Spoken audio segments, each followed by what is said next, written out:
अज्ञान से सब म्यूट कर लीजिए अपने आप को। अज्ञान तिमिरान्धस्य ज्ञानंजन शलाकया चक्षुरुन्मीलितं येन तस्मै श्री गुरुवे नमः। गुरुवे गौरचंद्राय राधिकाय तदालय कृष्णाय कृष्ण भक्ताय तद्भक्ताय नमो नमः।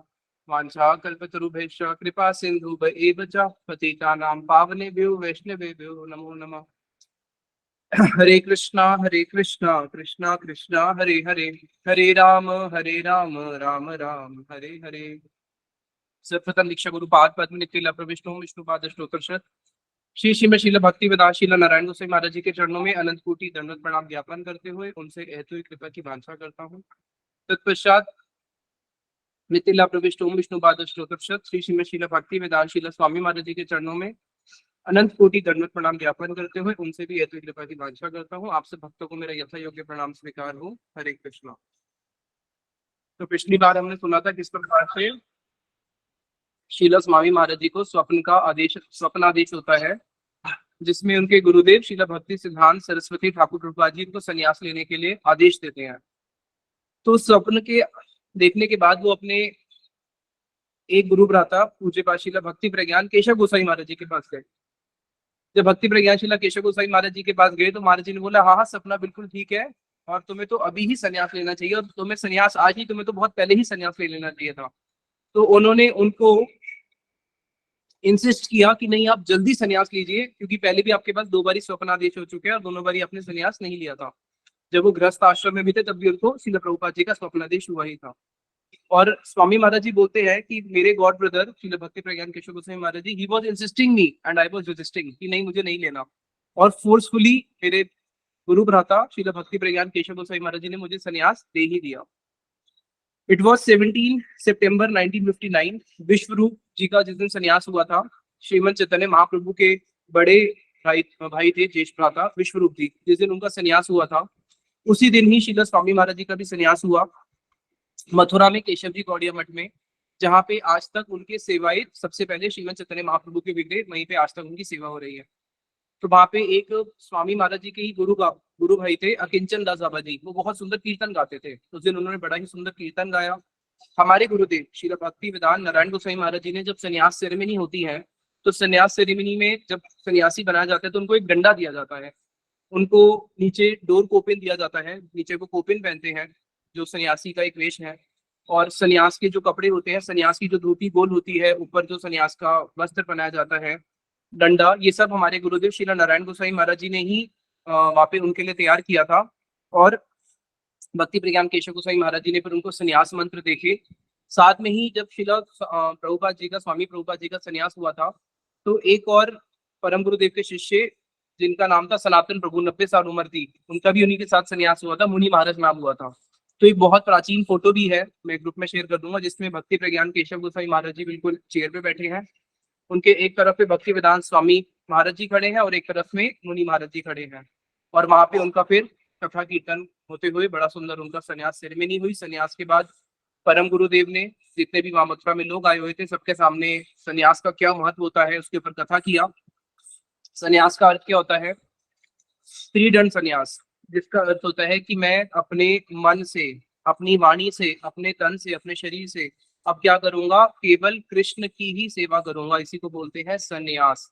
संन्यास सम्यक रूपे न्यास, मैं अब संपूर्ण रूप से केवल भगवान की सेवा ही करूंगा, कृष्ण सेवा को छोड़ के और अपना समय किसी भी वस्तु के ऊपर व्यतीत नहीं करूंगा, अपनी एनर्जी केवल कृष्ण सेवा को ले ही दूंगा।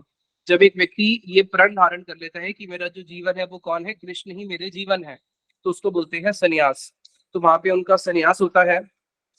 अब संन्यास होने के साथ साथ, यद्यपि उनके अंदर तो पहले ही एक उत्साह है प्रचार का, अब संन्यास होने के साथ साथ उन्होंने क्या किया? भक्ति प्रज्ञान केशव गोसाई महाराज जी के जो ब्रह्मचारी शिष्य थे उनको लेके नॉर्थ इंडिया के टूर पे चले गए प्रचार करने के लिए। मथुरा से गए आगरा, आगरा से गए कानपुर, कानपुर से गए झांसी, झांसी से गए दिल्ली, और इन सारी जगहों पे प्रचार करके वापस फिर आके पहुंचते हैं मथुरा। अब संन्यास लेके इन सारे स्थानों पे, कानपुर, आगरा, झांसी, दिल्ली जाके भी उनको वो वस्तु नहीं मिली जो वस्तु वो जगत में देने के लिए आए थे, जैसी ऑडियंस वो कमिटेड ऑडियंस चाहते थे।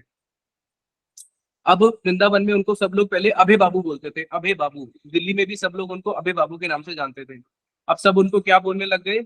सब लोग उनको बोलते हैं स्वामी जी, तो कई लोग उनको बोलते हैं महाराज जी। वृंदावन में जो भी साधु होते हैं उनको सब महाराज जी बोलते हैं, दिल्ली में उनको लोग स्वामी जी महाराज जी बोलने लगे। अब उतने में ही अभी तक तो वो कहाँ पे रहते थे, केशी घाट में जो एक मंदिर है बंशी गोपाल जी का, वहां पे रहते हैं। राधा दामोदर मंदिर के जो गोस्वामी थे, गौरचंद जी क्या नाम था, तो उन गोस्वामी जी ने इनको अप्रोच किया कि तो आप ऐसा क्यों नहीं करते, हमारा ही अपने संप्रदाय का मंदिर है राधा दामोदर जी का, तो यहाँ पे मेरे पास 2 कमरे हैं, इसको मैं आपको किराए पे दे देता हूँ। उनको अपने मंदिर खर्चा चलाने के लिए उनको किराए पे कुछ ना कुछ कमरे देने ही होते हैं। तो जब ये कमरा देखने के लिए गए, देखा तो बहुत अच्छी बात, श्री रूप गोस्वामी जी की समाधि है यहाँ पे, जीत गोस्वामी जी की समाधि है, यहीं पे कमरा मिल जाएगा। अब वो जो कमरा देखने के लिए गए, 5 रुपए किराया, लेकिन कमरा इतना गंदा कि वहां पे कोई रह ही नहीं सकता, उसका मेंटेनेंस में ही कम से कम 500 रुपए का भी खर्चा आएगा। लेकिन देखा ऐसी अपॉर्चुनिटी तो दोबारा मिलेगी नहीं, इस कमरे को ले लेते हैं। तो स्वामी महाराज जी बोले कि देखो ये कमरा मैं ले लेता हूँ, इसको मैं रिपेयर करवाऊंगा, पूरा टूटा फूटा है, और जब रिपेयर हो जाएगा तब मैं रहने के लिए आऊंगा, तो मैं किराया अभी से देना शुरू कर देता हूँ। अब वहां पे ही अभी तक क्या था कि इनको जब भी दिल्ली जाते थे, सुबह जाके शाम को वापस आना पड़ता था, क्योंकि वहां पे कोई रुकने का स्थान नहीं था, और अपनी पब्लिकेशन के लिए बार बार दिल्ली जाते थे। बैक टू गॉडेड की मैगजीन हर 15 दिन में एक बार ही छाप रहे हैं। अब दिल्ली में भी इनको एक कोई कृष्ण पंडित करके थे, उन पंडित ने वहां पे एक राधा कृष्ण का टेम्पल था छिपीवाड़ा में, उसके ऊपर छोटे छोटे बहुत सारे कमरे बने हुए थे जो उन्होंने आगे गृहस्थों को दिए हुए थे रेंट पे। तो एक रूम उसमें से खाली था, वो उन्होंने इनको दे दिया। अब स्वामी महाराज जी का हेड ऑफिस हो गया दिल्ली, और काम कहाँ पे करते हैं, वृंदावन में। अब इनको जब भी दिल्ली जाएंगे पब्लिकेशन के लिए, सेम डे वापस नहीं आना पड़ेगा, नहीं तो पहले सुबह जाके रात को वापस आते थे। अब इनके पास वहां पे एक ठिकाना हो गया कि चलो मैं वहां पे अपने पब्लिकेशन का काम अपने सामने अच्छे से, प्रिंटिंग प्रेस में क्या हो रहा है क्या नहीं, अच्छे से देख सकता हूँ। अब अपनी बैक टू गॉडेड मैगजीन छापते ही थे, उतने में ही एक 1959 में ही सन्यास के इनके नेक्स्ट मंथ एक टाइम्स ऑफ इंडिया में आर्टिकल छपा, जिसमें कुछ साइंटिस्ट ने लिखा था कि इस जगत को छोड़ के एक और जगत भी है, यानी कि बियॉन्ड दिस वर्ड एक और अनदर वर्ड है, जो कि इस मैटर का नहीं बना, जो कि किसका बना है, वो एंटी मैटर का बना है। हम सुनते हैं ना molecule, proton electron proton neutron, तो anti proton anti electron anti matter, वो मैटर बिल्कुल इसका रिवर्स है। अब स्वामी महाराज जी को एक क्ल्यू मिल गया कि चलो ठीक है, क्योंकि वो 1960 एक ऐसा टाइम था 1960 जिसमें सब लोग स्पेस में जा रहे थे, हर कंट्री स्पेस में जा रही थी, और सब लोग एक्सप्लोर करना चाह रहे थे कि सैटेलाइट्स क्या हैं। और सबको पता है कि उस टाइम पे तो जो कम्युनिकेशन होता था वो तार के माध्यम से होता था, फिर 60s के बाद सैटेलाइट्स जैसे एक्सप्लोर होने लगे, फिर सेल फोन और ये सब इंटरनेट आने लगा। तो वो एक ऐसा टाइम था कि सब लोग ही इसके बियॉन्ड क्या है सैटेलाइट्स की, वो एक उस टाइप का वहां पे एक ऐसा एनवायरनमेंट क्रिएट था, सारे न्यूज में यही आर्टिकल छपते थे। तो स्वामी महाराज जी ने उसी चीज को पकड़ के एक छोटी सी बुक लिखी, जिसका नाम है easy journey to other planets. ये आज भी इस्कॉन में बुक अवेलेबल है, easy journey to other planets, जिसके अंदर उन्होंने पूरा एक्सप्लेन किया कि हाँ, इस जगत के बाहर भी एक और जगत है, लेकिन वहां पे जाने की विधि वो नहीं है, वहां पे जाने की विधि है भगवान का नाम। भगवत गीता से उन्होंने एक्सप्लेन किया कि जो देवताओं की पूजा करता है वो देवलोक में जाता है, ब्रह्मा जी का उपासक ब्रह्मलोक में जाएगा, जो सप्तऋषि है उनका अपना अलग लोक है, हर लोक में जाने की एक एक विधि है, और वैकुंठ में जाने की विधि है, अयोध्या धाम जाने की विधि है, जो भगवान कृष्ण के उपासक है कैसे वो भगवान के गोलोक धाम जाते हैं। बहुत सुंदर उसमें उन्होंने एक्सप्लेन किया। और शिला स्वामी महाराज जी जो थे, उनके जितने भी आर्टिकल्स बैक टू गॉडेड में छपते थे, या जो भी उनकी और लिखनी थी जो अलग अलग और ग्रंथों में छपती थी, शिला स्वामी महाराज जी निर्भीक वक्ता थे। निर्भीक वक्ता मतलब होता है जो किसी से किसी भी प्रकार की अपेक्षा नहीं रखता कि हाँ अगर मैं इसको ये बोलूंगा तो मुझे 2 पैसे देगा, तो वहां पे सच के साथ कॉम्प्रोमाइज हो सकता है। लेकिन निर्भीक वक्ता वो होते हैं जिनको किसी चीज का भय ही नहीं है। मुझे भय नहीं है कि मुझे पैसे देगा या नहीं देगा, मुझे इस चीज का भी भय नहीं है, उसको अच्छा लगेगा बुरा लगेगा, लेकिन मैं क्या करूंगा, मैं सत्य बोलूंगा। उस समय जो देश के जो प्रधानमंत्री थे, उस समय जो देश के प्रधानमंत्री थे, वो ऐसी ऐसी बातें करते थे कि जितने भी ये हिंदू मंदिर है, ये लोग तो बस पैसा लेते हैं, इनसे अच्छी तो सोशल ऑर्गेनाइजेशन जो समाज के लिए कुछ कर रही है। तो शीला साई महाराज जी ने एक आर्टिकल भी लिखा था गॉडलेस सिविलाइजेशन, जिसमें उन्होंने पिन पॉइंट किया था प्रधानमंत्री को कि आप कैसे मंत्री हैं। जैसे उन्होंने गांधी जी को भी छोड़ा नहीं था, गांधी जी को भी बोलते थे कि आप साधु वाला काम कीजिए, अब क्यों पॉलिटिक्स में चले गए हैं। तो वो एक निर्भीक वक्ता थे। अब जब वो दिल्ली में उनको अपना हेड ऑफिस मिल चुका है, अब दिल्ली में बैठ के उन्होंने अपना प्रोजेक्शन वर्क पे लिखना शुरू किया, मेरा मिशन क्या है। अब उनका मिशन था कि उनको भागवतम को इंग्लिश में पूरा कन्वर्ट करना था। अब पूरी भागवतम को इंग्लिश में कन्वर्ट करने के लिए उनको कितने पेजेस चाहिए, तो उन्होंने देखा कि अगर मैं पूरी भागवतम को इंग्लिश में कन्वर्ट करता हूँ, पहले वॉल्यूम 12 स्कंद है, तो पहले फर्स्ट कैंटो के लिए मुझे 3 वॉल्यूम चाहिए, 10th कैंटो के लिए मुझे 10 वॉल्यूम चाहिए, 12 के लिए कितनी चाहिए, 11 के लिए कितनी चाहिए। अगर मेरे को पूरी भागवतम करना है तो मुझे 60 बुक्स प्रिंट करनी पड़ेगी, और ऑन एन एवरेज एक बुक 300 से 400 पेज की होगी, तो 20 से 24,000 पेजेस की ये किताब टोटल पूरा कंप्लीट भागवत का सेट बनेगा। अब उनके पास एक बैक टू बॉर्डर्ड मैगजीन जो कि 10 या 15 पेजेस की मैगजीन है, वो छापने के लिए उनके पास पैसे नहीं है, और छप जाती है तो बेचने के लिए उनको इतना कष्ट होता है। और अब वो क्या मिशन लगा के बैठे हैं कि मुझे भागवतम छापनी है 60 वॉल्यूम्स में, 60 वॉल्यूम्स में। उन्होंने दिल्ली में कईयों को अप्रोच भी किया कि मैं ऐसे भागवतम को इंग्लिश में ट्रांसलेट करना चाहता हूँ और मेरे को 60 वॉल्यूम्स प्रिंट करनी है, आप एक वॉल्यूम स्पॉन्सर कर दो, दो कर दो। कोई भी व्यक्ति उनकी बात को सुनता तो वो हैरान हो जाता, अरे भागवतम पहली बार पढ़ने वाला कौन है, कोई पढ़ेगा तो एक किताब पढ़ ले, वो बड़ी बात होती है, 60 वॉल्यूम्स कौन पढ़ेगा स्वामी जी। और आप बात भी किस में कर रहे हो, अंग्रेजी। अंग्रेज लोग तो वैसे ही जिनको थोड़ी सी अंग्रेजी भाषा आती है वो तो वैसे ही अपने धर्म को छोड़ के भाग विदेश के प्रति और आकृष्ट हो जाते हैं, वो कहाँ पढ़ने वाले हैं। और रही विदेशी की बात, विदेशी हमारा एक शास्त्रों का कोई एक पन्ना पढ़ ले वो बड़ी बात है, आप कह रहे हो 20,000 पेजेस आप लिखोगे, उसको पढ़ने वाले लोग कौन छापेगा, कौन पढ़ेगा और कौन बेचेगा। कोई भी पब्लिशर उनकी बात में इंटरेस्ट लेता नहीं, और ना ही कोई डोनर उनकी बात में इंटरेस्ट लेता। फिर अगले साल शीला 1961 में आफ्टर 2 इयर्स व्यास पूजा आती है शीला भक्ति सिद्धांत सरस्वती ठाकुर प्रभुपाद जी की। सारे गुरु भ्राता वृंदावन में इकट्ठे होते हैं शीला भक्ति सिद्धांत सरस्वती ठाकुर प्रभुपाद जी की व्यास पूजा बनाने के लिए। वहां पे स्वामी महाराज जी उस व्यास पूजा में एक ऑफरिंग लिखते हैं जिसके अंदर उन्होंने लिखा कि व्यास पूजा का अर्थ केवल ये नहीं है कि हम व्यास पूजा के दिन गुरुदेव के पास कुछ पुष्प लेके चले जाए या फिर हम उनकी आरती उतार ले, यही वास्तविक व्यास पूजा नहीं है। वास्तविक व्यास पूजा है कि जो उनकी आदेश है उसके आदेश को पालन करना ही वास्तविक व्यास पूजा है। और प्रभुपाद जी का क्या आदेश था, उस ऑफरिंग के अंदर उन्होंने प्रभुपाद जी के आदेशों को रिकॉल कराया। प्रभुपाद जी बोलते थे कि जो नियोफाइट डिवोटी है, जो कनिष्ठ अधिकारी है, वो मंदिर के अंदर ही रहे और घंटी बजाता रहे, लेकिन जो फर्स्ट क्लास डिवोटीज हैं they will go out and preach, ये श्रील प्रभुपाद जी के शब्द। इसलिए प्रीचिंग रिस्पॉन्सिबिलिटी केवल त्यागी के ऊपर नहीं है, जो गृहस्थ भक्त हैं उनकी भी रिस्पॉन्सिबिलिटी है कि they also have to preach. तो जो कनिष्ठ है बिल्कुल वो क्या करेंगे, वो प्रीच नहीं करेंगे, लेकिन जो उत्तम और मध्यम जो और आगे बढ़ना चाहते हैं वो क्या करेंगे, अपनी गुरु की वाणी का प्रचार करेंगे। और स्वामी महाराज जी ने संन्यास लेने से पहले अपने गृहस्थ जीवन से ही आचरण करके दिखाया कि कैसे वो प्रचार के लिए कितना स्पेशल एंडेवर ले रहे हैं। फिर उसके बाद शीला प्रभुपाद जी बोलते थे कि एक दिन ऐसा आएगा हाई कोर्ट का जज भी कि वैष्णव तिलक लगा के बैठा होगा। एक दिन ऐसा आएगा जब इलेक्शन होंगे तो प्रेसिडेंट ऑफ इंडिया भी कौन होगा, वैष्णवों में से ही कोई ना कोई प्रेसिडेंट भारत का चुना जाएगा। और एक दिन ऐसा आएगा विश्व के हर कोने कोने में क्या होगा, हरे कृष्णा कृष्णा कृष्णा हरे हरे, हरे राम राम राम हरे हरे महामंत्र का प्रचार होगा। तो इसलिए हम सब गुरु भाइयों को मिलकर प्रभुपाद जी के इस मिशन को फुलफिल करना चाहिए, हम सबको मिलकर प्रचार करना चाहिए, यही वास्तविक में प्रभुपाद जी की सेवा है। अब उतने में 1961 में वो दिल्ली वृंदावन उनका अप डाउन चल रहा है। अब उतने में उनको पता चलता है कि जापान की कैपिटल टोक्यो, वहां पे एक कल्टीवेटिंग ह्यूमन स्पिरिट के नाम से एक बहुत बड़ा इवेंट होने जा रहा है, जिसके अंदर इंडिया के भी जितने मेन स्पिरिचुअल लीडर्स हैं उन सबको बुलाया गया है। और वहां पे ये जो टोक्यो में इवेंट हो रहा है, ये ह्यूमन पीस के लिए हो रहा है कि किस प्रकार से हम आपस में एक हार्मनी मेंटेन कर सकते हैं और स्पिरिचुअलिज्म को और इंक्रीज कर सकते हैं। और जो जापान है वो वैसे ही एक टेक्नोलॉजी में कितना आगे है। अब स्वामी महाराज जी की इच्छा तो थी कि वो न्यूयॉर्क प्रचार करने जाए अमेरिका, लेकिन उन्होंने देखा कि अगर मेरे को टोक्यो भी जाना पड़ता है, एक अपॉर्चुनिटी वहां पे मिलती है तो उस अपॉर्चुनिटी को अवेल करते हैं। और जितने की अमेरिका की टिकट है एक साइड की, उतने के अंदर तो ये टोक्यो में आना जाना वहां पे रुकना सारा खर्चा हो जाएगा। तो स्वामी महाराज जी ने देखा कि ये एक अच्छी अपॉर्चुनिटी है बाहर जाने की, मैं टोक्यो चलता हूँ। तो जो स्पॉन्सर थे उस टोक्यो में जापान में उस प्रोग्राम के जो स्पॉन्सर थे, एक international foundation for cultural harmony थी। उस फाउंडेशन को इन्होंने एक लेटर लिखा और उस फाउंडेशन का जो हेड था वो इनका लेटर पढ़ के इतना इंप्रेस हुआ कि साथ ही साथ में उन्होंने उनको लेटर लिखा कि आप जापान आइए और आपका जापान आने पे आपका सारा खर्चा जो है, आपका यहाँ पे रहना ट्रैवलिंग खाना पीना सब कुछ हम बियर करेंगे।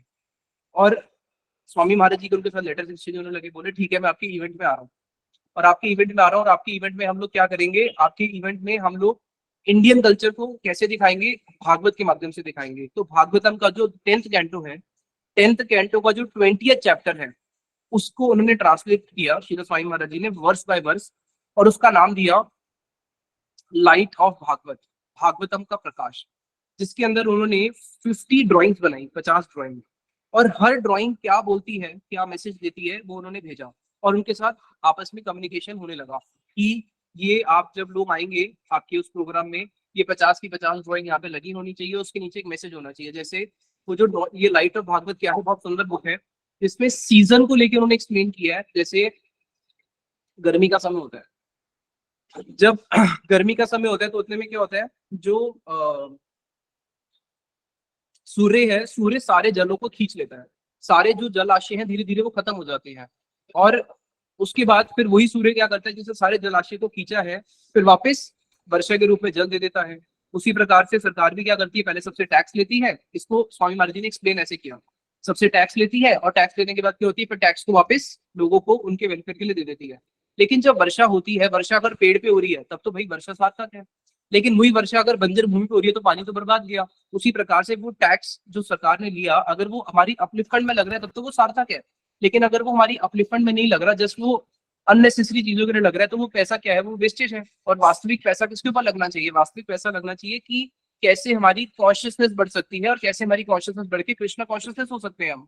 फिर ऐसे उसमें बहुत सारे वेदर्स की उदाहरण दे देके उन्होंने एक्सप्लेन किया सोसाइटी को। जैसे एक उदाहरण था उसमें, जब क्लाउड्स आते हैं, क्लाउड्स में क्या होता है, हम देखते हैं अरे ये तो पूरा जो सूर्य है वो छुप गया, तो क्या कभी बादल सूर्य को छुपा सकते हैं?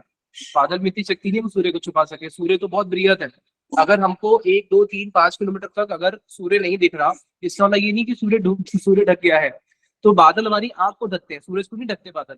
और जैसे जो आकाश है, आकाश इन्फिनाइट है, बादल इन्फिनाइट नहीं है, बादल जो है पूरे आकाश को नहीं ढक सकते इनकी हैं। आवाज बंद हो गई है, तो आवाज ठीक आ रही है? हल्की इसकी आवाज बंद हो गई है। आ रही है, नहीं फिर आ रही है आवाज। आवाज साफ आ रही है, ठीक आ रही है। जितेश को आवाज ठीक आ रही है ना? अभी आवाज आ रही है, अच्छा आ रही है, आवाज आ ठीक है। रही है। तो जो बादल बहुत है, अच्छा आवाज बादल, आ रही है। ठीक है, बादल जो है पूरे आकाश को नहीं ढक सकते हैं। उसी प्रकार से हम सबको भी, हमारी जो चेतना है, हमारी चेतना जो है वो बहुत बृहत है, हमारी चेतना छोटी नहीं है, लेकिन हमारी चेतना को भी किसने ढका हुआ है, जो हम भगवान को भूल गए हैं, भगवान को भूलने की वृत्ति ने हमारी चेतना को ढक दिया है।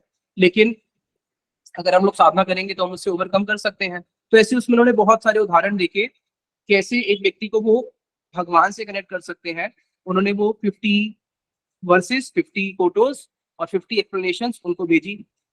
अब उसने बोला कि ठीक है, मैं आपका सारा कुछ एक्सपेंस फ्री कर रहा हूँ, और यहाँ तक कि आप यहाँ पे आके 3 4 दिन का फेस्टिवल करके जाना मत, आप यहाँ पे 1 महीना रुक जाना, 1 महीने रुक के हम आपके बहुत सारे इवेंट्स ऑर्गेनाइज करेंगे, वो सब भी हम स्पॉन्सर करेंगे, आप बस यहाँ पे आ जाओ। अब स्वामी महाराज जी ने देखा कि चलो भाई, अपॉर्चुनिटी तो मिली है जाने की, और वहाँ का सारे एक्सपेंसेस भी बियर करेंगे, और ये लाइट ऑफ भागवतम के मैन्युस्क्रिप्ट्स भी उन्होंने 20,000 वर्ड्स के लिख डाले और उनको भेज दिए। अब प्रश्न है कि अगर उनको जाना है तो जाने के लिए टिकट तो चाहिए, टिकट कहाँ से मिलेगी, पासपोर्ट तो चाहिए, पासपोर्ट के पैसे कहाँ से आएंगे? अब उनके पास तो इतने पैसे भी नहीं है कि वो टिकट स्पॉन्सर कर पाए, तो उन्होंने ministry of scientific research and cultural affairs को लिखा कि भाई आप तो बने ही इसलिए हो कल्चरल अफेयर्स को प्रमोट करने के लिए, तो मेरे को वहां से इन्विटेशन आया है, साथ में अपने इन्विटेशन की कॉपी भी लगा दी कि मुझे आप पैसे दे दो, मुझे विदेश भेज दो टोक्यो। कोई रिप्लाई नहीं आया। फिर उनको याद आया कि मैं तो बॉम्बे गया था, बॉम्बे में मैं एससी इंडिया कंपनी से मिला था, तो उन्होंने उसको लिखा कि आपको याद है मैं आपके पास कुछ साल पहले आया था और आपने मुझे 50% ऑफ दिया था जब भी आप विदेश प्रचार करने जाना चाहोगे। तो आज मुझे टोक्यो से लेटर आया, लेटर भी साथ में लगा दिया, सारा खर्चा मेरा वो उठाएंगे। तो भाई जब वो टोक्यो वाले मेरा खर्चा उठा सकते तो तुम भारतीयों के मेरा जाने का खर्चा नहीं उठा सकते? खर्चा उठा दो और मुझे वहां भेज दो। एससी इंडिया वालों ने भी कोई रिप्लाई नहीं किया। फिर उन्होंने प्रेसिडेंट ऑफ इंडिया को लेटर लिखा, साथ में वही इन्हीं का मिस्टर नैकनो का वो लगा के इनविटेशन लेटर की भाई मुझे पैसे दे दो और मेरे को एक टिकट दे दो टोक्यो जाने की। वहां से भी कोई रिप्लाई नहीं आया। फिर कुछ ऐसे बड़े बड़े बिजनेसमैन जिनसे वो मिले थे, एक आध बिजनेसमैन ऐसे भी थे जिन्होंने उनको इनवाइट किया था कि हमारा साउथ अमेरिका में अच्छा कनेक्शन है, महाराज जी आप तो चलिए हम साउथ अमेरिका को ब्रीचिंग में लेके जाएंगे। ऐसे जो जो उनको बड़े बड़े बिजनेसमैन मिले थे अपने प्रचार में, उन सबकी भी उन्होंने लिस्ट निकाल के उन सबको भी उन्होंने कॉन्टैक्ट किया, बट वहां से भी कोई रिप्लाई नहीं आया। फिर उन्होंने दुखी मन से उनको बोला कि आपने तो मुझे इतना बड़ा इनविटेशन भी दिया और आपने मुझे वहां रहने के लिए भी दिया, अब मैं आपको टिकट के लिए तो नहीं बोल सकता, लेकिन इस बारी मेरे पास नहीं हो पाए फंड्स, मैं नहीं आ पाऊंगा।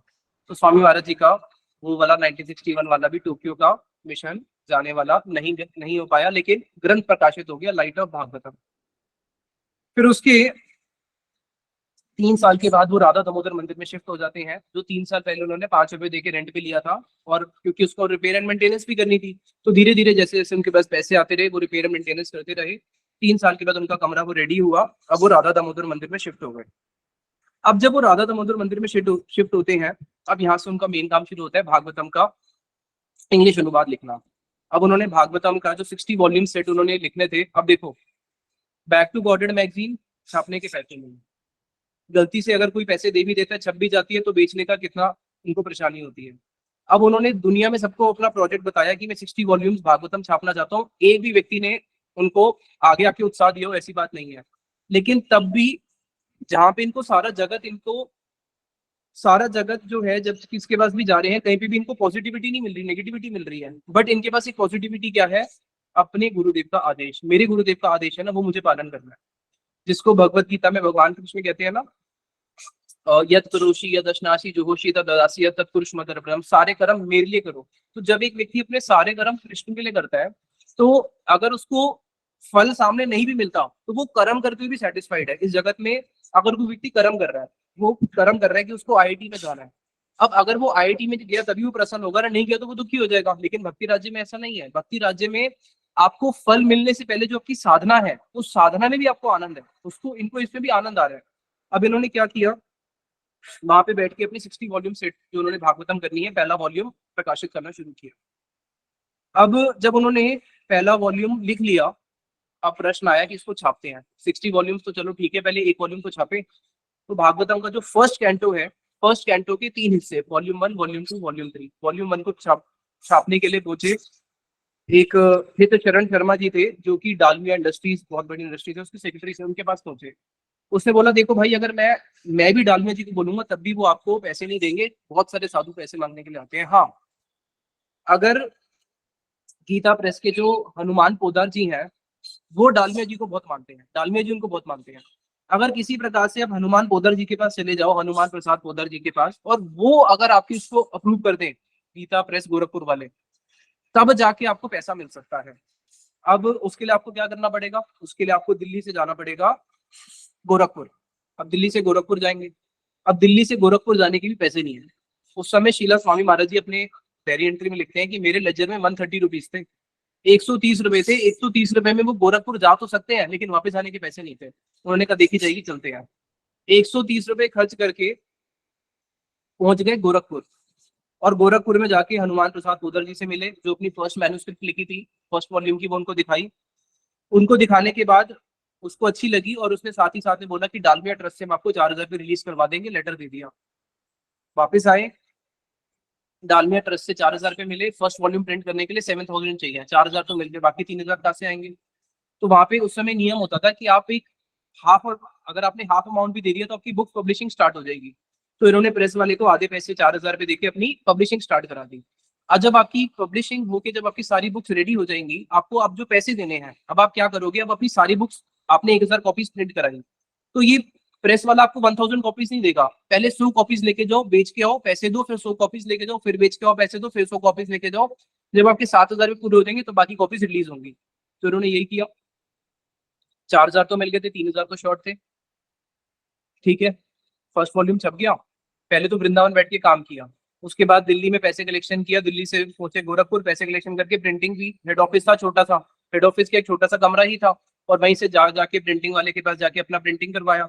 अब प्रिंटिंग कराने का उसको बेचने के लिए निकले, क्यों, क्योंकि बाकी कॉपीज भी मिलेंगी, और उनका माइंड में ये था कि देखो फर्स्ट एडिशन जो है इसको बेच दूंगा, इससे जो प्रॉफिट होगा इससे सेकेंड वॉल्यूम छापूंगा, फिर सेकेंड वॉल्यूम को बेचूंगा, उससे जो प्रॉफिट होगा उससे थर्ड वॉल्यूम छापूंगा, थर्ड को बेचूंगा, उससे जो प्रॉफिट होगा फिर फोर्थ वॉल्यूम छापूंगा, फिर फोर्थ को बेचूंगा, फोर्थ से जो प्रॉफिट होगा फिर फिफ्थ वॉल्यूम छापूंगा, फिर फिफ्थ को बेचूंगा, उससे जो प्रॉफिट होगा फिर सिक्स वॉल्यूम छापूंगा, सिक्स को बेचूंगा, सेवेंथ। सोचो करते करते कितना आगे तक वो सोच के बैठे हैं, हम तो बोलते हुए भी चक्कर आ रहे हैं कि कैसे 60 वॉल्यूम्स का उन्होंने ये प्रोजेक्शन लगा के रखा था, एक एक बेच के पैसे लेके अगली अगली वॉल्यूम बैठ के फिर छाप के लिखूंगा। और उन्होंने प्रोजेक्शन भी लगाया था कि अगर मैं कंटिन्यूस बैठ के लिखूं तब भी मुझे 7 साल चाहिए लिखने में। और उम्र कितनी है इस समय, 67 68 की उम्र होगी इस समय। अब फिर आगे क्या हुआ, फर्स्ट वॉल्यूम उन्होंने 100 कॉपीज ली और चल पड़े पैदल स्कूल में, आसपास जितने पैदल स्कूलों तक जा सकते हैं सब स्कूलों में गए, वहाँ के प्रिंसिपल से मिले, उन स्कूल वालों को कन्विंस किया कि आप मेरी एक कॉपी ले लो। ऐसे करते करते उन्होंने अपनी कुछ कॉपियां, लगभग 40 या 50 कॉपी उन्होंने स्कूलों में रखवा दी, स्कूल की लाइब्रेरीज में बेच कर रखवा दी। और उसके बाद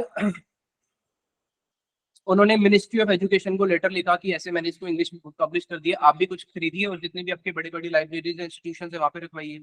तो मिनिस्ट्री ऑफ एजुकेशन ने भी उनकी 50 कॉपीज खरीद ली। जो अमेरिकन एम्बेसी है, यूएस एम्बेसी दिल्ली में, उन्होंने भी इनकी 18 कॉपीज लेके बोला कि हम इसको अलग अलग ऑक्सफोर्ड और डिफरेंट यूनिवर्सिटीज में रखवा देंगे। तो अब इनके पास अपनी ग्रंथों को बेचने के लिए एक ही एजेंट है, और वो कौन है? ये स्वयं खुद ही। इनके पास कोई ऐसा व्यक्ति नहीं है जो इनकी ग्रंथों को बेच सके, इनको खुद ही बेचना है।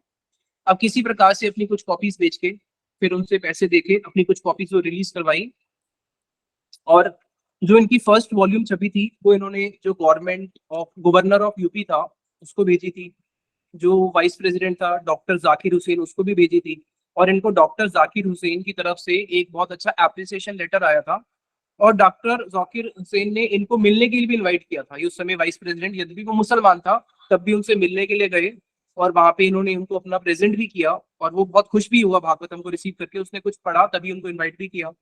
गवर्नर ऑफ यूपी जो था वो इनसे इतना इंप्रेस हुआ था इनकी फर्स्ट वॉल्यूम को देख के, कि जब इन्होंने फिर जन्माष्टमी का प्रोग्राम किया था वृंदावन में राधा दामोदर मंदिर के अंदर, तो गवर्नर यूपी को इनवाइट किया था, और वो स्वयं आके इनके जन्माष्टमी प्रोग्राम में उसने पार्टिसिपेट किया था। और फिर नंद उत्सव के दिन गवर्नर ने इनको अपने घर इनवाइट किया था कि आप मेरे घर आके भी कथा कीर्तन कीजिए। तो इनकी फर्स्ट वॉल्यूम का इनको बहुत सारी जगहों से एक अच्छा रिव्यू, अच्छा फीडबैक मिला। लेकिन फिर भी जैसी ऑडियंस ये चाहते थे, डेडिकेटेड ऑडियंस, वो अभी तक नहीं मिली है। उसके बाद शीला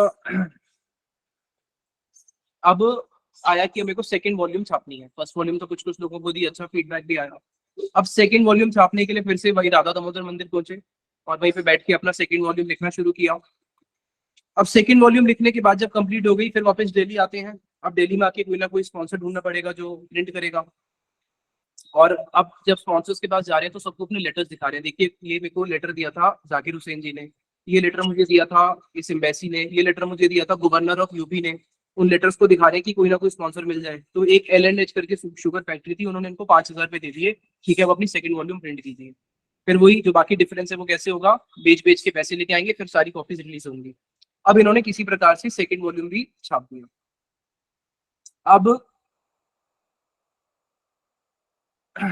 जब सेकंड वॉल्यूम छप गया, सेकंड वॉल्यूम को छपने के बाद जब उसको बेचने के लिए निकले तो कई लोगों ने इनको बोला कि स्वामी जी एक बात बताइए, ये तो आप बिजनेस कर रहे हैं, आप बुक छापते हैं 10 रुपए की, उसको बेचते हैं 12-13 रुपए की, मतलब आप तो ये तो बिजनेस कर रहे हैं, आपको तो बिजनेस नहीं करना चाहिए। तो कई लोग उनको इस दृष्टि से देखते थे कि बुक छाप के बेचते हैं तो ये बिजनेस कर रहे हैं, उसी से पैसा कमाते हैं। वृंदावन में भी जो लोग कुछ थे वो इनको ही देखते थे कि यहाँ पे तो और भी साधु लोग आते हैं, किताब खरीदते हैं, पढ़ते हैं और उसी को ही पढ़ के आनंद में रहते हैं, लेकिन ये किताब छापते भी हैं। किताब छापना तो प्रिंटिंग प्रेस वालों का काम है, आपका क्या काम है? किताब बेचना पब्लिकेशन वालों का काम है, आपका क्या काम है? और आप ज्यादा के सबके पास किताबें बेचते भी हो, सबको फोर्स भी करते हो मेरी किताब खरीद लो, तो आप तो बिजनेस करते हो। तो स्वामी महाराज जी बोलते थे कि देखो, अगर Arjun can become violent for the service of Krishna, Hanuman ji can become violent for the service of Krishna, तो भगवान कृष्ण की सेवा के लिए अगर वो वायलेंट बन सकते हैं तो क्या हम भगवान कृष्ण की सेवा के लिए बिजनेस नहीं कर सकते? तो उनका उद्देश्य ये था कि नहीं, हम अगर हर चीज भगवान की सेवा में लगा रहे हैं देन एवरीथिंग इज जस्टिफाइड, जब तक हमारे हृदय के अंदर उस चीज के प्रति कोई इंद्रिय भोग की वासना नहीं है। जहां पे हमारे अंदर सेंस ग्रेटिफिकेशन की फीलिंग आ गई तो वहां पे कोई भी चीज जस्टिफाइड नहीं होती। लेकिन जब तक हमारे अंदर सेंस ग्रेटिफिकेशन की स्व भोग की लालसा नहीं है तो एवरीथिंग इज जस्टिफाइड। तो वहां पे फिर किसी प्रकार से उन्होंने फिर से अपना प्रचार करना शुरू किया, सेकंड वॉल्यूम सबको ज्यादा के बेचनी शुरू करी। यहाँ तक कि उस समय के जो प्रधानमंत्री थे लाल बहादुर शास्त्री, उनसे तक भी ये मिलने के लिए गए, किसी ने उनकी मीटिंग अरेंज करवाई, बट कहीं पे भी इनको कोई हेल्प करने को तैयार नहीं था कि विदेश में जाके इनकी टिकट स्पॉन्सर कर दी। अब इनको आया कि भाई अब थर्ड वॉल्यूम कैसे प्रिंट करें। दिल्ली में जितने कनेक्शन थे वो सब भी एग्जॉस्ट हो चुके थे। अब इनको था थर्ड वॉल्यूम के लिए काम करते हैं, बॉम्बे चलते हैं वापस, क्योंकि कुछ साल पहले बॉम्बे गए भी थे प्रीचिंग करने के लिए। हमने प्रीवियस क्लासेस में सुना है कि कैसे बॉम्बे में लेक्चर बने थे, गीता के लेक्चर्स देते थे। तो जब ये थर्ड प्रिंट करने के लिए बॉम्बे गए, अब बॉम्बे में रुकने के लिए कोई जगह नहीं, तो बॉम्बे में एक धर्मशाला है प्रेम कुटी करके, जहाँ पे फ्री में कमरे मिलते हैं। और जो फ्री के कमरे मिलते हैं तो आप समझ सकते होंगे वो इतने हाईफाई कमरे नहीं होते। तो वहां पे उस धर्मशाला में इन्होंने आश्रय लिया कि चलो यहाँ पे फ्री में कमरा मिल रहा है, यहाँ पे रहेंगे। बॉम्बे पहुंच गए, रुकने का स्थान पता नहीं, ऐसी नगरी में पहुंचे हैं जो पूरी माया की धन की नगरी है। किस लिए? कि भगवान कृष्ण की सेवा के लिए कोई ना कोई तो व्यक्ति मिलेगा जो मुझे पैसे दे देगा और मैं भागवत प्रिंट कर दूंगा।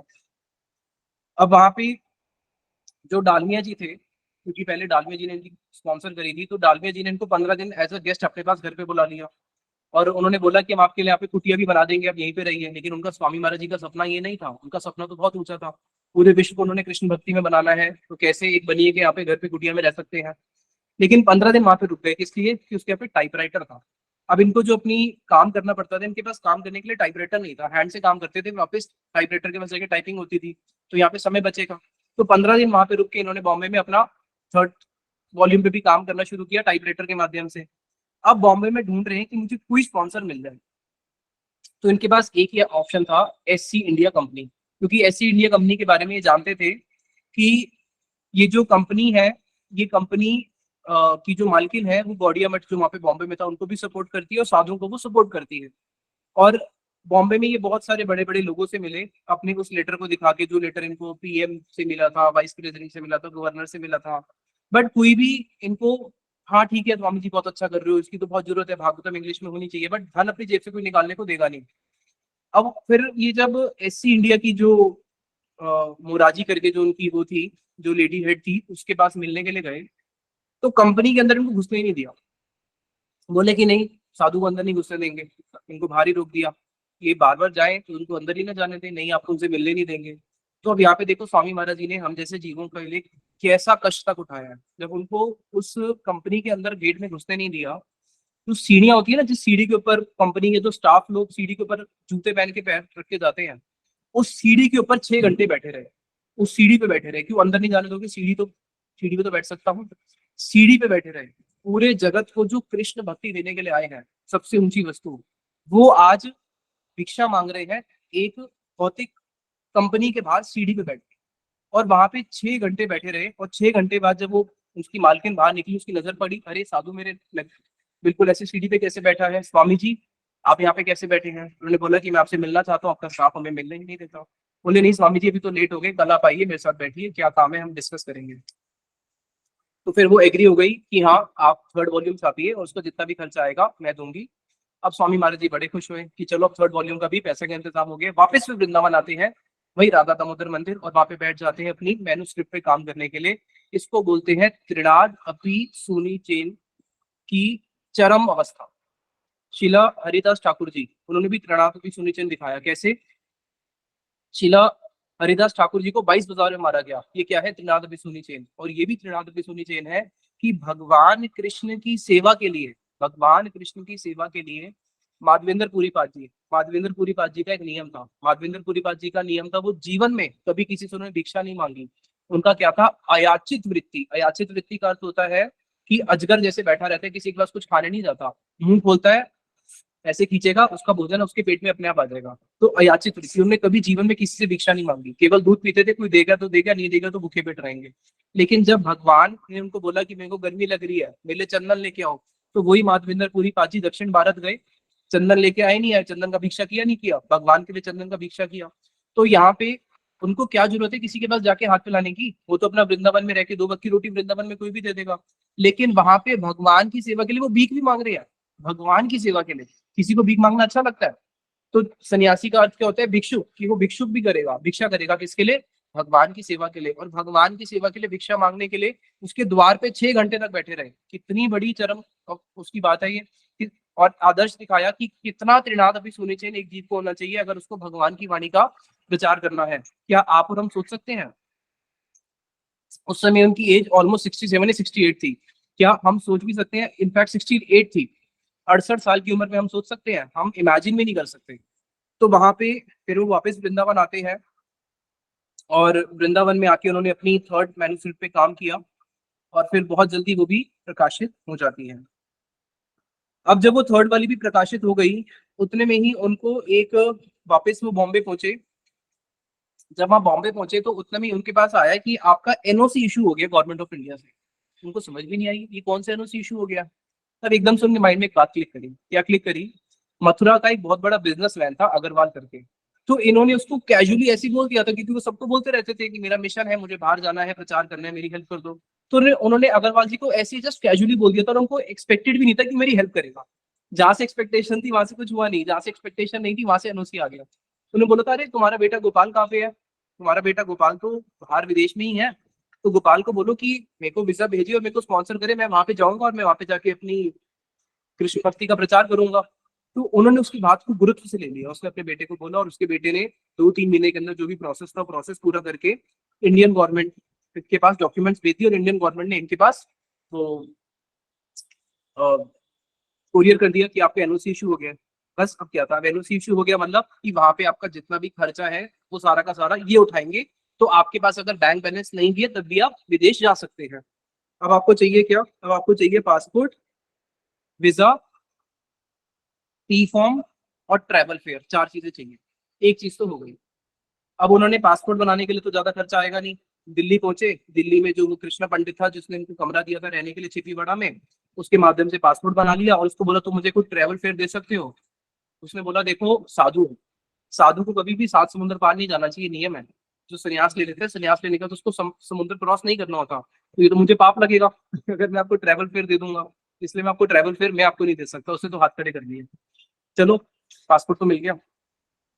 फिर अब वो वापस आते हैं और देखा कि अब ट्रैवल फेयर के लिए वापस एससी इंडिया के पास ही चलता हूँ। फिर मुंबई आए, मुंबई में आके उसी लेडी को बोला कि आप मेरे को स्पॉन्सर कीजिए और देखिए मेरे पास ये एनओसी आ चुका है, वहाँ पे कोई गोपाल है जो मेरा सारा खर्चा उठाएगा, अब आप मुझे किसी प्रकार से विदेश भेज। तो वो जो मालकिन थी उस मालकिन ने बोला देखो स्वामी जी बात ऐसी है, 4 चीजें। पहली बात आप वृद्ध हो, दूसरी बात वृद्ध के साथ आपका शरीर भी हेल्दी नहीं है, आप अभी अनहेल्दी हो, तीसरी बात वहां पे ठंड बहुत होगी, वहां की ठंड आप सहन नहीं कर सकते, आपको पता नहीं वहां कैसी ठंड होती है, बर्फ गिरती है।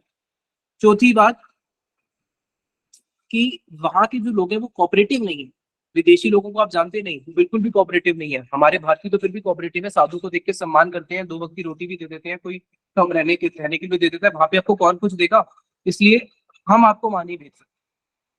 अब वो जो मालकिन थी मैं उनसे थोड़ा अटैच भी थी क्योंकि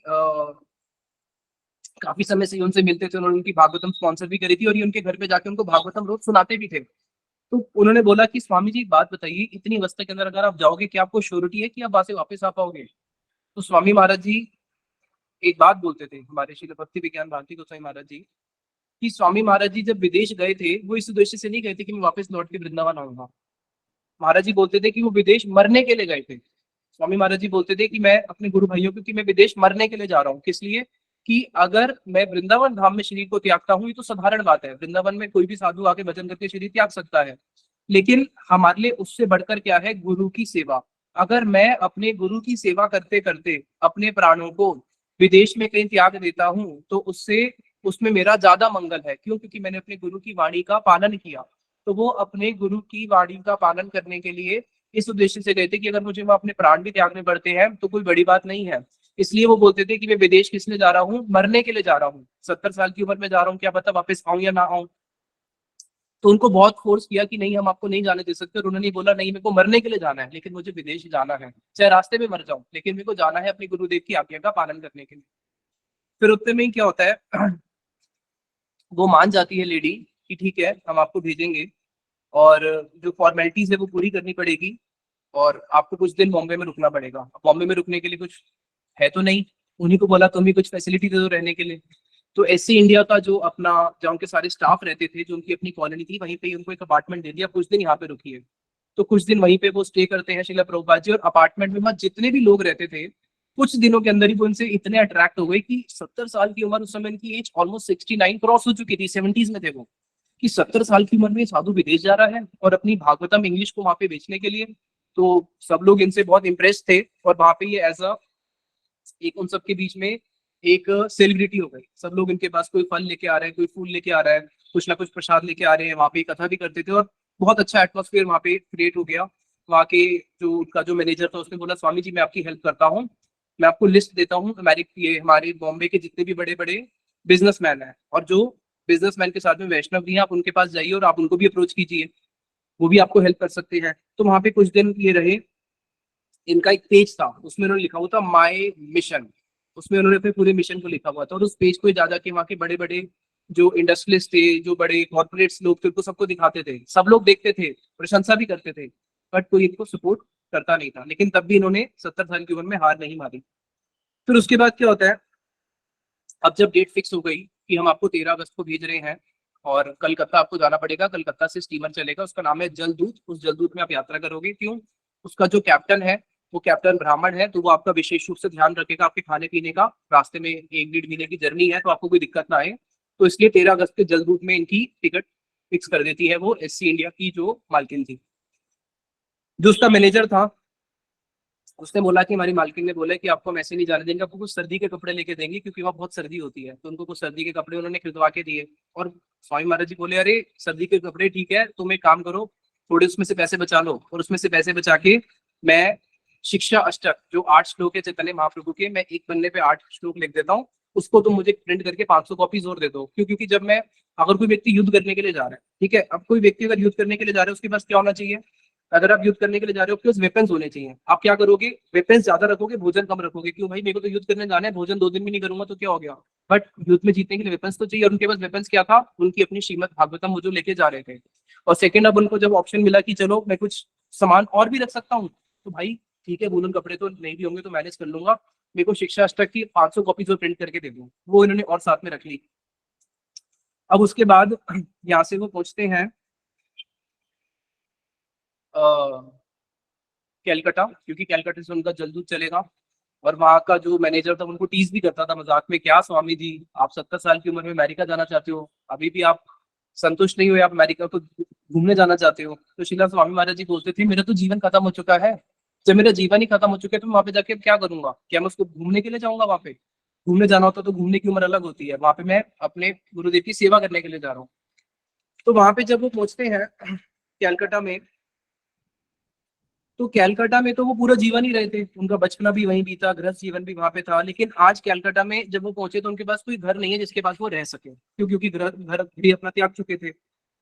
उनको फिर वही कीर्तन याद आया जो उन्होंने लिखा था वृंदावन में आज से कुछ साल पहले, जो हमने 2 क्लासेस पहले श्रवण किया था, कि कैसे आज मैं देख रहा हूँ मेरे पुत्र, मेरे सगे, मेरे संबंधी, मेरे साथ कोई भी मेरा नहीं है। तो वहां पे वो जो गवर्नर था जिन्होंने इनको इन्वाइट किया था अपने घर पे, तो वहीं पे कुछ बंगाल से कीर्तनी आए थे। इनका उनसे कनेक्शन हो गया था। उसी कीर्तनिया को फोन किया भट्टाचार्य, बोले मैं आपके घर पे रहना चाहता हूँ। उन्हीं के घर पे रुके और वहां पे रुक के वेट कर रहे कि बस अब मैं जलदूत में जाऊंगा। तो जब वहां पे हफ्ता 10 दिन था तो उनके दिमाग में एक आइडिया आया कि अरे जब मैं जा ही रहा हूँ तो हम ऐसे क्यों नहीं करते कि मैं यहाँ पे जितनी भी न्यूज़पेपर है, आनंद बाजार पत्रिका, Hindustan times, times of India, उन सब में अपने आर्टिकल्स छाप देता हूँ कि कैसे एक साधु जो है वो विदेश में जा रहा है अपनी संस्कृति का अंग्रेजी में प्रचार करने के लिए। बहुत सारे उसमें गए न्यूज़पेपर वालों में, बट किसी भी न्यूज़पेपर ने उनको एंटरटेन नहीं किया, तो वो नहीं छप सका। अब इनके पास जो एक मेन कॉन्फिडेंस था जाने का, पैसे तो नहीं थे, इनके पास मेन कॉन्फिडेंस था जो जाने का, वो था कि अभी तक ये जो 3 वॉल्यूम्स छाप चुके हैं भागवतम का, 1, 2, 3, जिसके अंदर फर्स्ट कैंटो भागवतम का पूरा कवर हो चुका है, उसकी 200 कॉपीज ऑफ बुक्स ये अपने साथ लेके जा रहे थे। और वही इनका कॉन्फिडेंस था कि हाँ ये ही मेरा वहां पे प्रचार करेंगी और इसी के माध्यम से मैं वहां पे कृष्ण भक्ति का झंडा लहरा के आऊंगा। अब 13 अगस्त को ये ट्रैवलिंग स्टार्ट होती है। 20 अगस्त को जन्माष्टमी आती है, 7 दिन बाद। 20 अगस्त को जन्माष्टमी, इन्होंने उसी जलदूत में ही जन्माष्टमी सेलिब्रेट करी। जन्माष्टमी के नेक्स्ट डे नंद उत्सव था, वो भी नंद उत्सव, इनकी अपनी व्यास पूजा, इनका जन्मदिन, वो जलदूत में उन्होंने बनाया। किसी को तो नहीं पता था उनका जन्मदिन है, नंद उत्सव के रूप में ही बनाया। और किसी को ये भी नहीं पता था कि कुछ ही सालों के बाद पूरा जगत इनकी व्यास पूजा बनाएगा, और साल में एक दिन नहीं, डेली, नित्य। आज पूरे विश्व में जितने भी इस्कॉन टेम्पल है सुबह 8 बजे व्यास पूजा होती है। फिर 23 तारीख को, 13 तारीख को उन्होंने बहुत जलदूत में बैठे थे। 10 दिन के बाद 23 तारीख को उनको 2 हार्ट अटैक आए। जब उनको 2 हार्ट अटैक आए तो स्वामी महाराज जी लिखते हैं, क्योंकि एक तो उनका शरीर साथ नहीं दे रहा था, वृद्धावस्था थी, और चारों तरफ आप जल के ही बीच में हैं, और उसमें हाई टाइड्स भी होती हैं, वेदर भी चेंज होता है बार बार। जब आप एक जगह से दूसरे जगह जाते हैं, इंडिया के अंदर ही वेदर चेंज हो जाता है, तो जब आप समुद्र में जा रहे हैं कितनी बारी बार बार वेदर्स में अप डाउन होंगे। इनको जब वहाँ पे 2 हार्ट अटैक्स आए तो स्वामी महाराज जी बोलते हैं कि मेरा जो शरीर था वो 2 हार्ट अटैक्स तो सहन कर गया, अब तीसरा हार्ट अटैक अगर आता तो मैं नहीं सहन कर पाता। और तीसरा हार्ट अटैक उनको कब आ सकता था? जो 3rd डे था, जिसमें वो अटलांटिक ओशन को क्रॉस कर रहे थे। और जब वो अटलांटिक ओशन को क्रॉस कर रहे थे, वहां पे इतनी हाई टाइड्स और इतना अनइवन वो एरिया होता है कि वहां से स्मूथ जर्नी पॉसिबल ही नहीं थी। और वो जो कैप्टन था, उस कैप्टन ने बोला कि मेरे लाइफ में मैंने इतनी स्मूथेस्ट जर्नी कभी भी अटलांटिक ओशन को क्रॉस करते हुए नहीं देखी। और अगर वो उस दिन नहीं होती वैसी स्मूथ जर्नी तो थर्ड हार्ट अटैक आता और मैं शायद जीवित नहीं रहता। इस बात को उन्होंने अपनी खुद ही डायरी एंट्री में लिखा है, शीला प्रभुपाद जी ने। लेकिन उनको उससे किसने बचाया? उनको 2 हार्ट अटैक्स के बाद उन्होंने देखा कि कैसे भगवान श्री कृष्ण 10 अवतार लेके पूरे के पूरे उस जल दूत को आगे खींचते हुए लेके जा रहे हैं। उनको वहां पे चैतन्य महाप्रभु, उनके पार्षद राधा रानी, सबके उनको वहां पे फिर जलदूत में दर्शन होते हैं और सबके दर्शन होते हैं और उनको फिर एक अंदर से कॉन्फिडेंस आता है कि नहीं, मेरे साथ भगवान है, मेरे साथ गुरुदेव है, तो फिर भय किस चीज का। फिर उसी में वो जब आगे बढ़ते हैं, अब 13 अगस्त से 13 सितंबर आ गया, 1 महीना हो गया, उसी जलदूत में बैठे हुए जा रहे हैं। तो वहां पे फिर एक उन्होंने बहुत सुंदर बंगला पद लिखा, उसको हम गाएंगे। ये बहुत सुंदर बंगला कीर्तन है जो श्री स्वामी महाराज जी ने वही जलदूत में कंपोज किया था। कृष्ण तब पुण्य हबे भाई, ए पुण्य करीबे जबे, राधा रानी खुशी हबे, ध्रुव अति बोली तोमा ताई। इसका अर्थ है कि जैसे भगवान कृष्ण से आशीर्वाद कोई मांगता है, अब यहाँ पे कृष्ण से आशीर्वाद नहीं मांग रहे, जैसे बोलते हैं ना अगर मंदिर जाओगे पुण्य होगा, या उल्टा बोल रहे, कह रहे कृष्ण तब पुण्य हबे भाई, अरे भाई कृष्ण तुम्हारा पुण्य होगा। कैसे? Oh my dear friend Krishna, good fortune will be yours, आपका गुड फॉर्चून होगा। कैसे? Shrimati Radha Rani will be please with you, Radha Rani आपसे प्रसन्न होगी। क्योंकि अगर राधा रानी प्रसन्न हो जाए तो कृष्ण के लिए इससे बड़ा पुण्य क्या है? कृष्ण के लिए तो सबसे बड़ा उत्सव ही क्या है? जब राधा रानी उनसे खुश हो जाती है, राधा रानी उनको देख के स्मित हास्य दे देती है, कृष्ण के लिए सबसे बड़ा उत्सव है। उसको देख के वो कितने कितने पल बीत जाते हैं, उसी का स्मरण करते हैं, उनको पता ही नहीं चलता। कह रहे हैं कि अब तुम क्या करो, लेकिन राधा रानी तुमसे कब प्रसन्न होगी? When you will perform this supreme virtuous act, जब आप इस शुभ कार्य में मेरी मदद करोगे, जो मैं भी करने के लिए जा रहा हूं, अगर आप इसे मेरा साथ दोगे तो राधा रानी आप पे प्रसन्न हो जाएगी। श्री सिद्धांत सरस्वती सची सुत प्रिय अति, कृष्ण सेवाए जार तुल्य नाई, से मोहांत गुरु जगत तेरे मध्य उरु, कृष्ण भक्ति दिया थाई थाई। कि जो सिद्धांत सरस्वती, जो भक्ति सिद्धांत सरस्वती है, वो बहुत प्रिय है किसके? शची सूत प्रिय अति, शची सूत श्रीमन गौर महाप्रभु के बहुत प्रिय है। कृष्ण सेवाए जार तुल्य नाई, कि Shri Gaur Sundar and his service to Shri Krishna is unequalled, और उनके जैसा कृष्ण सेवा और कोई कर नहीं सकता, वो इतने कृष्ण सेवा में दक्ष है।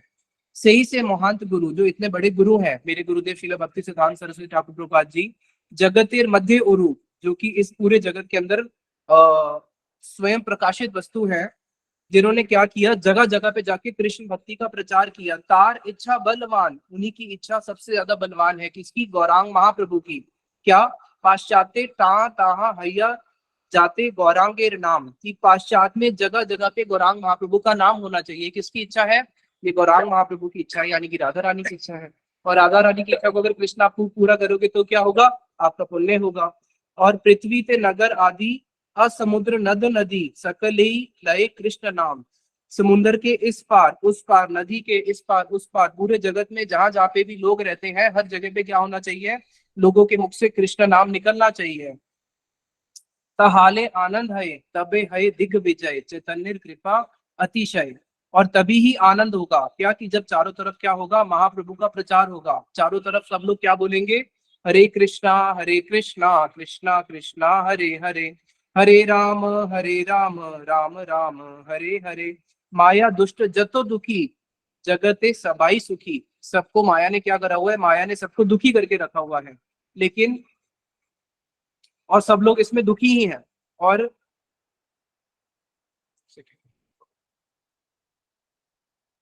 वैष्णवेर इच्छा पूर्ण हबे, लेकिन वैष्णव की इच्छा क्या है? वैष्णव की इच्छा ये है कि माया के इस चंगुल में जितने भी दुखी जीव हैं, अगर किसी प्रकार से वो कृष्ण भक्ति में आ जाते हैं, कृष्ण भक्ति में आ जाते हैं, तो यही वैष्णव की इच्छा है कि सब लोग क्या आ जाए? सब लोग कृष्ण भक्ति में आ जाए।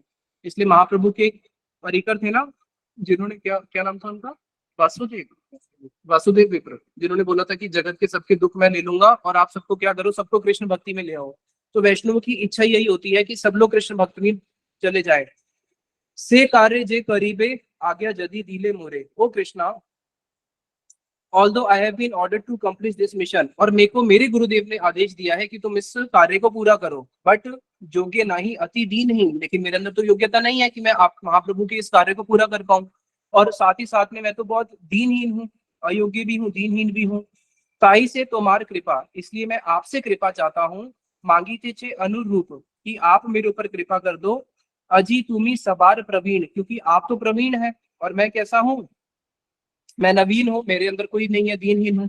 तो आप प्रवीण होके आप मेरे ऊपर कृपा कर दो, जिससे मैं इस आज्ञा का, जो महाप्रभु की आज्ञा है, जो शिला राधा रानी की आज्ञा है, जो मेरे गुरुदेव की आज्ञा है, इसको मैं जगत में पालन कर पाऊं। तुम्हारे से शक्ति पेले, और अगर मुझे आपकी शक्ति मिल जाती है, गुरु सेवा वस्तु मिले, गुरु सेवा की वस्तु, गुरु सेवा का आदेश में लेके जा रहे हैं। जीवन सार्थक यदि है, तभी मेरा जीवन सार्थक होगा। सही से सेवा पेले ताहार सुखी हले, अब संग भाग्य मिलाए। मेरा जीवन सफल हो जाएगा, मैं बहुत आनंदित हो जाऊंगा और मेरा गुड फॉर्चून होगा अगर किसी प्रकार से आप मेरे ऊपर ऐसी कृपा कर देते हो मुझे, अगर मैं ये अपने गुरुदेव की सेवा पूरी कर पाता हूँ। फिर आगे वो दीनता वशत बोल रहे हैं कि एवं जन्म निपतितम, ये श्रीमद् भागवतम का श्लोक है, ये भागवतम का श्लोक है, भागवतम का श्लोक जिसमें कह रहे हैं कि मैं अपनी भौतिक इच्छाओं के वशत होके बार बार एक अंधे कुएं में गिरता जा रहा था। अंधा कुआं होता है ना, अंधा कूप किसको बोलते हैं, अंधकूप। अंधकूप का एक उदाहरण देते हैं ना भागवतम में, जो कुआं पूरा ढक चुका है, किससे, घास से, पता ही नहीं चलता कि वहां पे कुआं है, अंदर नीचे सारे सांप बैठे होते हैं। तो ऐसे अंधकूप, ये संसार रूपी अंधकूप में जब मैं गिर चुका हूँ, जहाँ पे ये सांप है, स्प्रिया रूपी सांप, जो मुझे बार बार डसते रहते हैं, हर क्षण क्षण में नई नई स्प्रिया उत्पन्न होती रहती है विष के समान, और उसी को पूरा करने के लिए दिन रात भागता रहता हूँ। तो जो मैं ऐसा भौतिक इंसान, जो हमेशा भौतिक डिजायर से गिरा हुआ हूँ, जिसकी इच्छाएं कभी खत्म ही नहीं होती है, लेकिन भगवान बहुत कृपामय है। उन्होंने क्या किया, भगवान ने अपनी कृपा मूर्ति नारद जी को मेरे पास भेजा, और नारद जी ने मुझे क्या किया, अपना शिष्य बना लिया, और अपना शिष्य बना के मुझे संसार का सच बता दिया, और मुझे फिर भगवान का दास बना दिया। ये श्रीमद् भागवतम का श्लोक है। ये बोल रहे हैं प्रहलाद महाराज जी की, किस प्रकार से मेरे को संसार कूप से नारद जी ने बचाया। उसी प्रकार से कह रहे हैं कि मैं भी, हे कृष्ण, तुम्ही मोर चीर साथी, भूलिया माया लाती, कि आप तो मेरे चीर साथी हो, लेकिन मैं आपको भूल गया था। क्यों, I have suffered the kick of maya, भूलिया माया लाठी, माया ने मुझे ऐसी लात मारी कि जैसे कोई किसी को लात मारते तो याददाश्त हो जाती है, तो माया की लात खा के मैं क्या किया, अपने चीर साथी कृष्ण आपको ही भूल गया। कैयाची जन्म जन्म आंतरे, और ये जो माया की लात है, ये एक बारी नहीं, माया ने हर जन्म जन्म में मुझे लात मारती है। ये दीनता वशत बोल रहे हैं वो। आज ही पुण्य से सुजोग, लेकिन आज मुझे एक सुयोग मिला है कि यदि है जोगा जोग, आज मुझे एक सुयोग मिला है कि मैं आपकी सेवा कर सकता हूँ। और अगर तबे पारी तुहे मिली बारे, और अगर आज ये जो मुझे जोगा जोग मिला है, सुयोग मिला है, जिससे मैं आपकी सेवा कर सकता हूँ, और इसी सेवा के माध्यम से क्या होगा, मेरा आपके साथ कनेक्शन होगा, मैं आपको देख पाऊंगा। क्योंकि भगवान के साथ जो कनेक्शन होता है वो कैसे होता है, सेवा के माध्यम से होता है।